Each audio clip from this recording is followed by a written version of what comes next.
Let's get this out of the way first. With Monkey Man, Dev Patel, 33, co-wrote his way out of what might have been years of more Hollywood hell.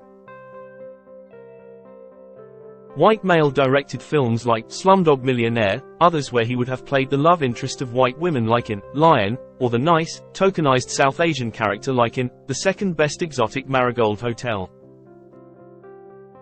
As the lead in Monkey Man, the actor and debut director has the free rein to portray his full potential. His character in the new movie, referred to as Kid, is a street-fighting, wrecking ball of a man with nothing to lose except his will to obliterate everyone and everything who's ever stood in the way of he and his mom, Aditi Kalkante, living free lives in India. That includes the corrupt cop, Sikandar Khacha, who assaulted and killed Kid's mother when Kid was a mere child. Kid is the brown manifestation of the quintessential Hollywood action hero. Think John Wick or The Bride in Kill Bill, or any one of Pam Grier's characters from the 70s or Bruce Lee's influential roles. Who's had enough? Kid is pissed, poor and angry. It's immediately clear that Patel was inspired by some of those famous fictional heroes that all left an indelible mark on the action genre. They're motivated by a need to avenge and usurp the actions of the more powerful, propelled by their own grit, unprocessed trauma and rage. With co-writers Paul Anganwala and John Colley, Patel tries to bring all of those inspirations to the fore as he reinvents his Hollywood persona into Kid, a sleek character who's also not afraid to, say, act as a monkey-masked punching bag in a boxing ring for the right amount of rupees. The actor turns himself into the action hero we don't see nearly enough, a 6'2" slender brown man with a deceivingly brickhouse torso and a heart he wears on his sleeve. It makes Kid easy to root for, especially when he's out in the wild tossing knives into people's eyeballs, cracking necks in alleyways and knocking villains upside the heads with broken bathroom sinks.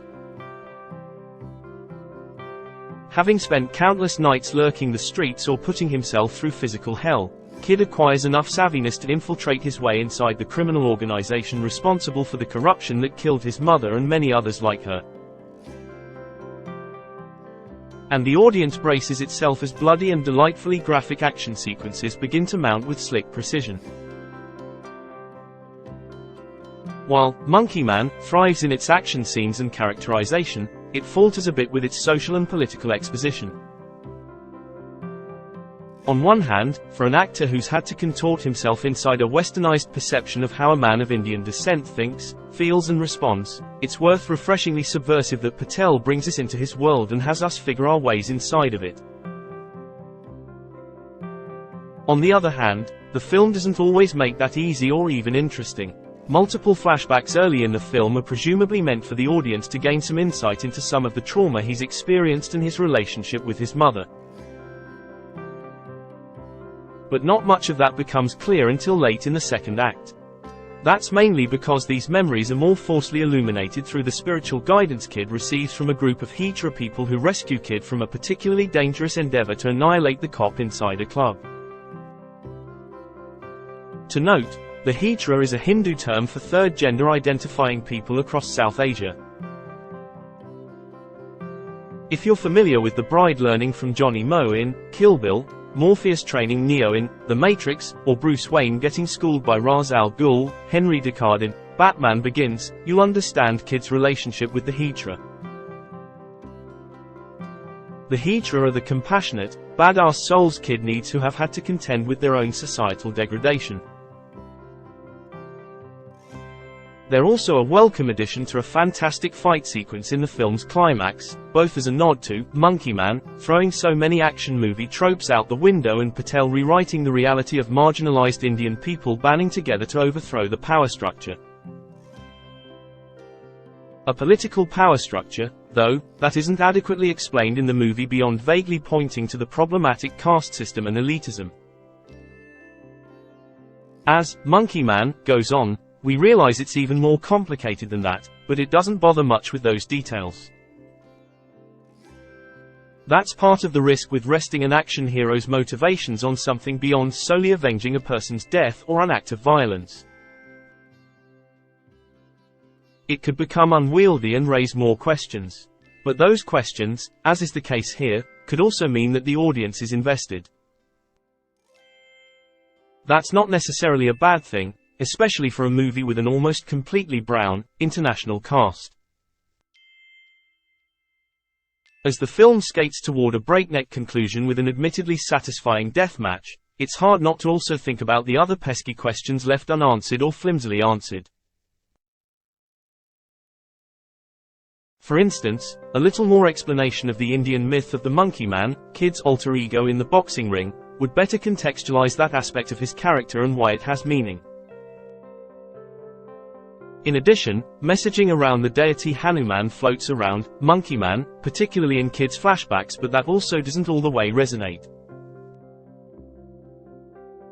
While this is a nitpick, many action movies breeze past explaining these types of nuances. Patel made a point to bring up how meaningful this theme was to him and the film at its South by Southwest premiere in March. My grandfather used to tell me stories from Ramayana, particularly of Hanuman, the actor told the audience, adding that his father had a necklace with a Hanuman pendant. Those mythologies have so many interesting parallels to them. Those parallels aren't always clear in the film, though, even with the audience's undivided attention. When you put those stories in a caste system and the idea of the 1% against the elite, Patel continued. I was like, I can take this and take what would be a Lord of the Rings type film and distill it down and give it some social weight. With Monkey Man, he aims to fuse mythology and religion, because the idea of a man-made god also folds into this story, too, into a hell of an action film that sometimes tries to do too many things at once. Still, that's admirable, particularly for an actor who seems to be just as complexly trying to reconcile or better understand his multiple identities. Patel's parents are Indian and from Nairobi, Kenya. They met after they immigrated to London, where Patel was born and raised.